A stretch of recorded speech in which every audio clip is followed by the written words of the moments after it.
luck, dude. Have a good one.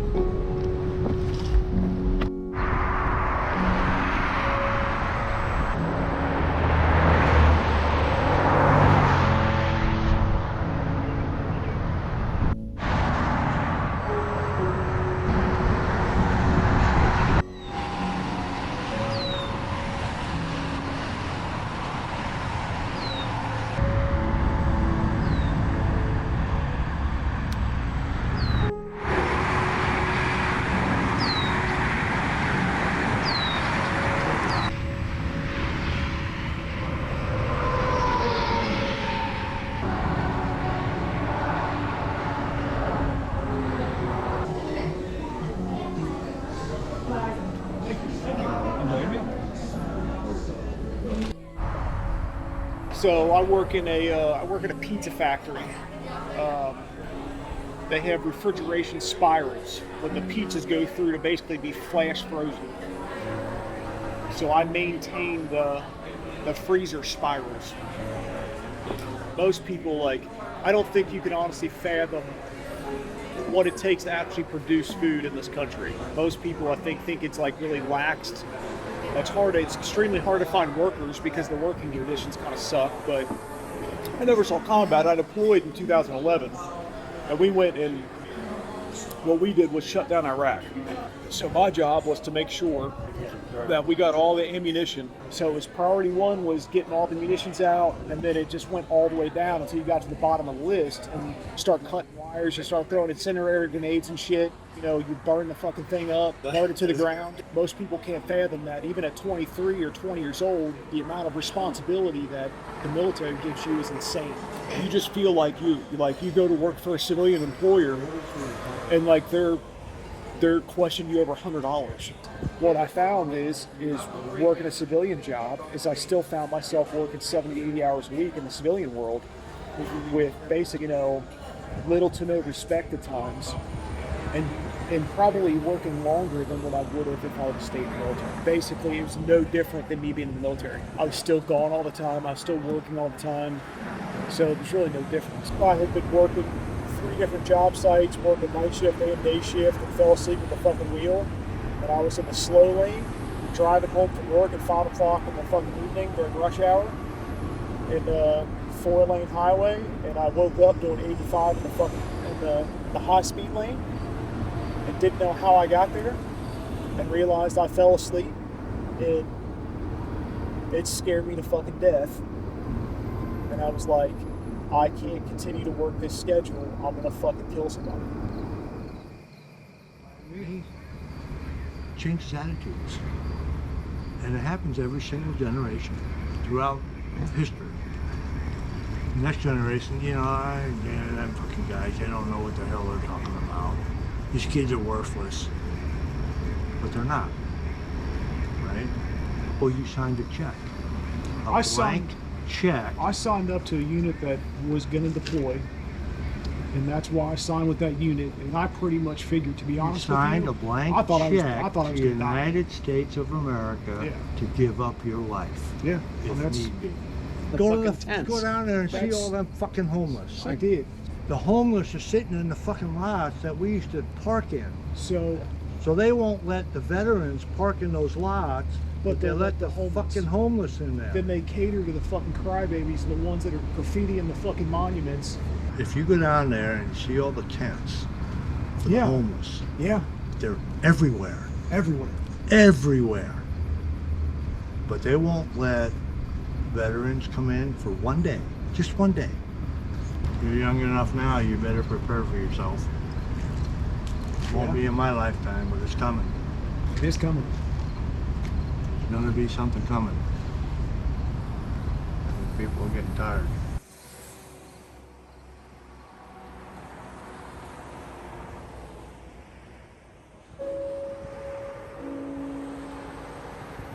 I got sick at the end of 2019, and I didn't know what was wrong, and I was going to get blood tests done, and my numbers were all fucking crazy every time I got a blood test, and it was like a cancer scare, and I literally they brought up cancer, and I could quit going to the doctor. I'm good. Y'all need to shut the fuck up and leave me alone for a hot minute, and that's that.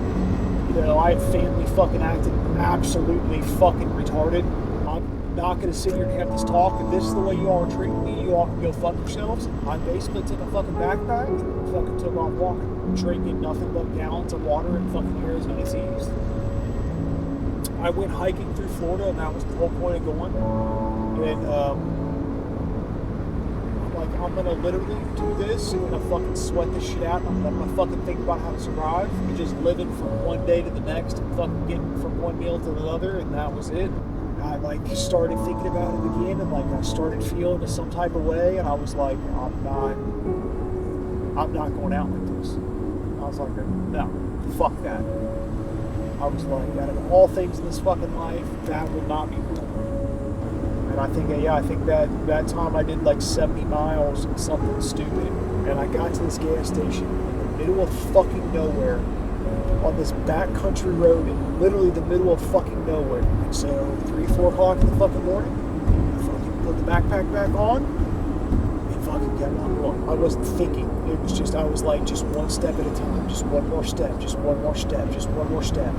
And it was like that for miles and miles and miles. And I fucking made to this resort, snuck in this resort, and fucking jumped in the pool, and my fucking feet were just, my feet were just straight, they were raw. And I think it's extremely important to know what you're capable of. So I think it's a crucial part of fucking life. Most people don't have the balls to do anything like it. So to most people, it's very weird. They don't understand it. They'll never understand it.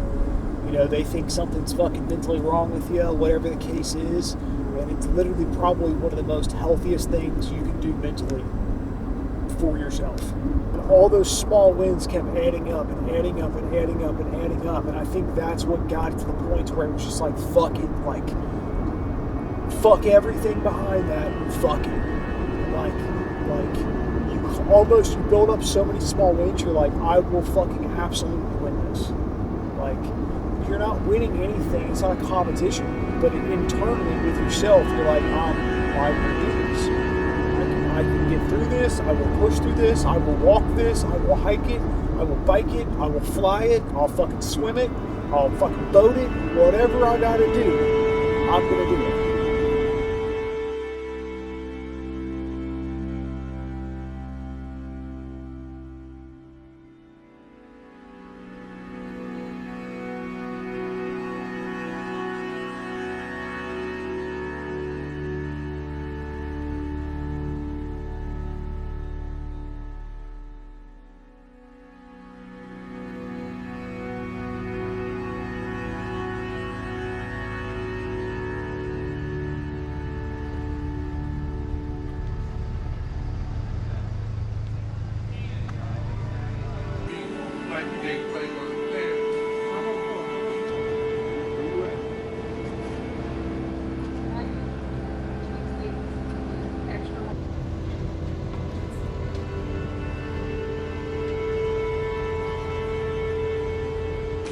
Where's an American on one without?